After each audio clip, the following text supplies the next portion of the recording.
Hey guys, I just got my electric mower in, so I thought I'd do an unboxing and assembly video.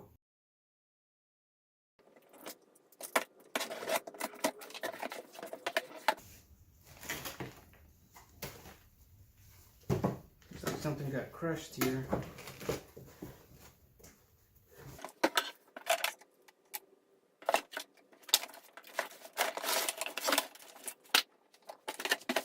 I removed her from the box, so it looks like I need to assemble the handle.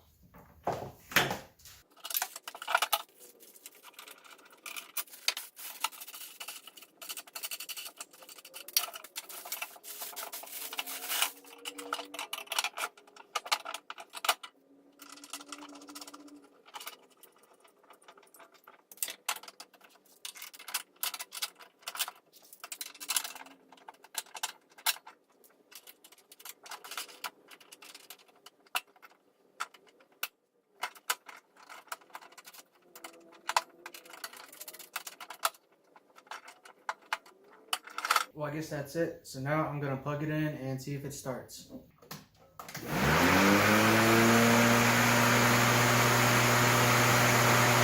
Well, everything seemed to be put together okay, and it started up just fine. It just makes a lot of wind noise, but still much quieter than a normal gas engine. See my next video for a review on this.